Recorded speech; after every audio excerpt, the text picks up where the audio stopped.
नेत्रदान में दाता की आंख का कौन सा भाग उपयोग में लाया जाता है? बताइए इसका आंसर। दोस्तों इसका आंसर ए हो जाएगा। दोस्तों रेटिना केवल दोस्तों नेत्रदाता का लिया जाता है, ठीक है। अगला प्रश्न है पास्कल इकाई है, बताइए इसका आंसर। दोस्तों इसका आंसर ए हो जाएगा। दाब दोस्तों पास्कल की इकाई है, ठीक है। अगला प्रश्न है नैनो द्रव्यों का सर्वाधिक महत्वपूर्ण गुण क्या है? बताइए इसका आंसर। दोस्तों इसका आंसर ए हो जाएगा। दोस्तों घर्षण बल दोस्तों नैनो द्रव्यों का सर्वाधिक महत्वपूर्ण गुण है, ठीक है। अगला प्रश्न है तितली की आंखें रात में क्यों चमकती हैं? बताइए इसका आंसर। दोस्तों इसका आंसर हो जाएगा आंसर ए टेपिडम लुसियड के कारण दोस्तों उनकी आंखें रातों में चमकती हैं, ठीक है। घड़ी के अंदर रात में चमकने वाला पदार्थ क्या होता है? बताइए इसका आंसर। दोस्तों इसका आंसर बी हो जाएगा। रेडियम दोस्तों चमकने वाला पदार्थ होता है, ठीक है। अगला प्रश्न है यूरेनियम विखंडन की सतत प्रक्रिया को जारी रखने में किस कण की आवश्यकता होती है? बताइए इसका आंसर। दोस्तों इसका आंसर डी हो जाएगा। न्यूट्रॉन की आवश्यकता होती है, ठीक है, विखंडन की सतत प्रक्रिया को जारी रखने के लिए, ठीक है। समुद्र की गहराई मापने के लिए किस यंत्र का प्रयोग किया जाता है? बताइए इसका आंसर। दोस्तों समुद्र की गहराई मापने के लिए फेदोमीटर का प्रयोग किया जाता है, ठीक है। लेकिन दोस्तों यदि समुद्र में कोई वस्तु खो गई है उसे खोजने के लिए दोस्तों हम सोनार का उपयोग करते हैं, ठीक है।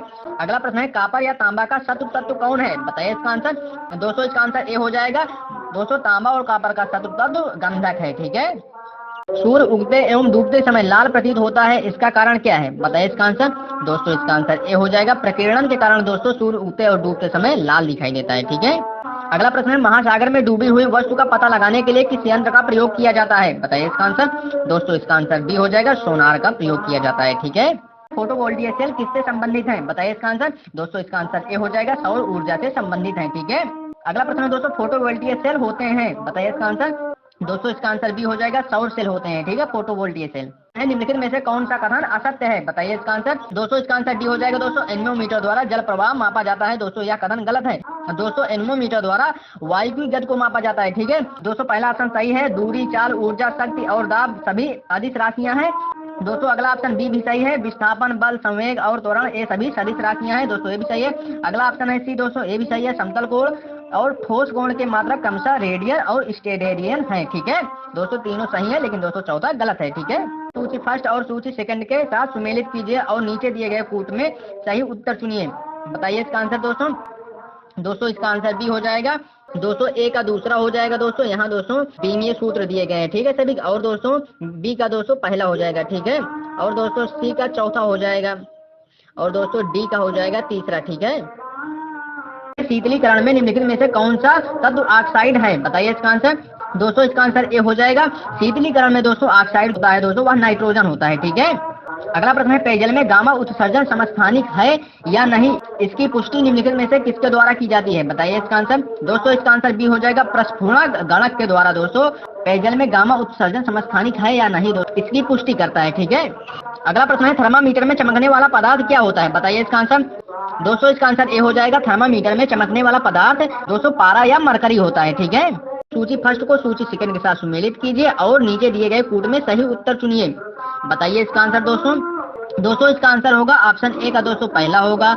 और दोस्तों आंसर बी का दोस्तों दूसरे में जाएगा। और दोस्तों आंसर सी का दोस्तों तीसरे में जाएगा। और दोस्तों आंसर डी का दोस्तों चौथे में जाएगा। यानी दोस्तों ऑक्साइनोमीटर का प्रयोग दोस्तों पौधों की वृद्धि मापने के लिए किया जाता है, ठीक है। और दोस्तों लक्समीटर का प्रयोग दोस्तों दूध की शुद्धता को मापने में किया जाता है। और दोस्तों लैक्टोमीटर का प्रयोग दोस्तों प्रकाश की तीव्रता को मापने में किया जाता है। और दोस्तों एनीमोमीटर का प्रयोग दोस्तों वायु की गति को मापने में किया जाता है, ठीक है। निम्न में से किस एक के लिए केशकत एकमात्र कारण नहीं है? बताइए इसका आंसर। दोस्तों इसका आंसर डी हो जाएगा। पौधों की जड़ों से जल का इसके पूर्ण समूह की ओर बढ़ना, ठीक है दोस्तों।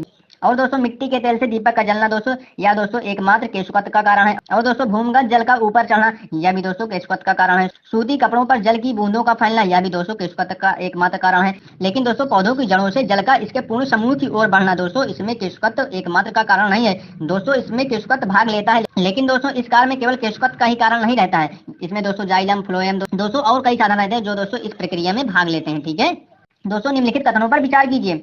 कथन है यदि केशकत की परिघटना नहीं होती तो क्या होता?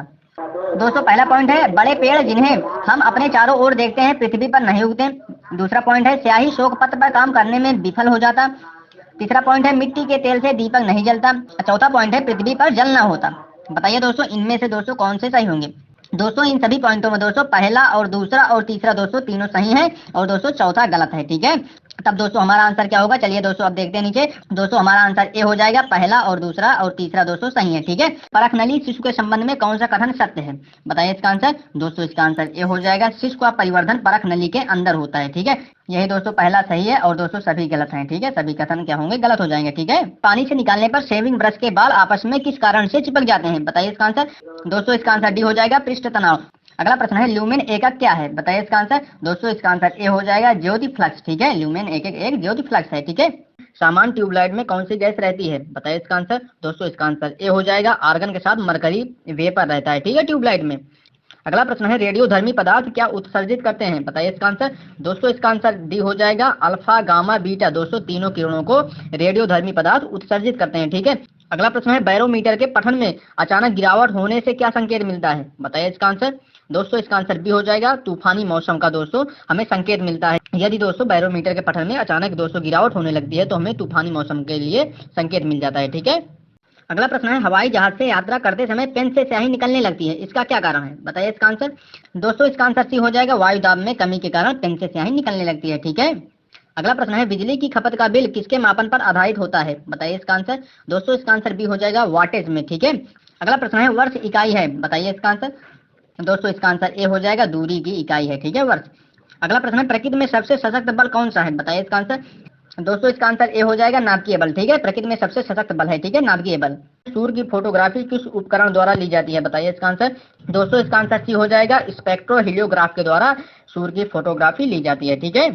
अगला प्रश्न है, प्रकाश वोल्टेज सेल के प्रयोग से सौर ऊर्जा का रूपांतरण करने से निम्नलिखित में से किसका उत्पादन होता है, बताइए इसका आंसर। दोस्तों इसका आंसर ए हो जाएगा, विद्युत ऊर्जा का उत्पादन होता है, ठीक है। प्रकाश वोल्टेज सेल के प्रयोग से सौर ऊर्जा का रूपांतरण करने से दोस्तों विद्युत ऊर्जा मिलती है, ठीक है।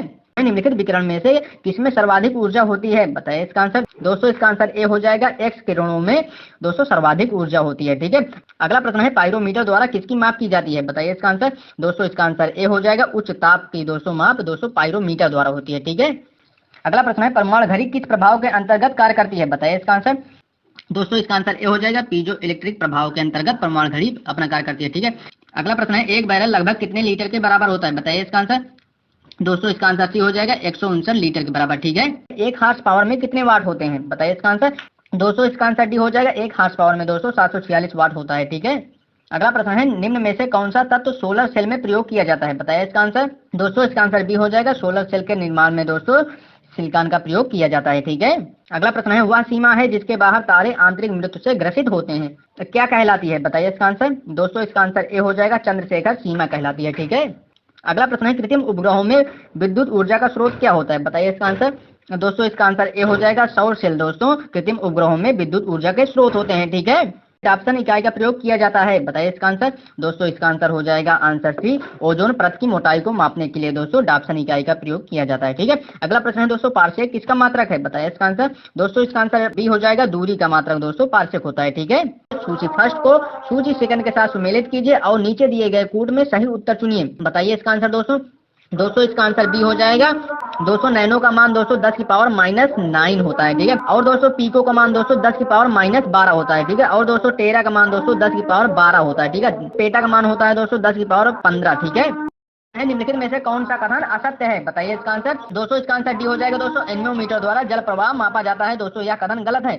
दोस्तों एनमोमीटर द्वारा वायु की गति को मापा जाता है, ठीक है। दोस्तों पहला ऑप्शन सही है, दूरी, चाल, ऊर्जा, शक्ति और दाब सभी अदिश राशियां हैं। दोस्तों अगला ऑप्शन बी भी सही है, विस्थापन, बल, संवेग और त्वरण ये सभी सदिश राशियां हैं, दोस्तों ये भी सही है। अगला ऑप्शन है सी दोस्तों, ये भी सही है, समतल कोण और ठोस कोण के मात्रक क्रमशः रेडियन और स्टेरेडियन है, ठीक है। दोस्तों तीनों सही है, लेकिन दोस्तों चौथा गलत है, ठीक है।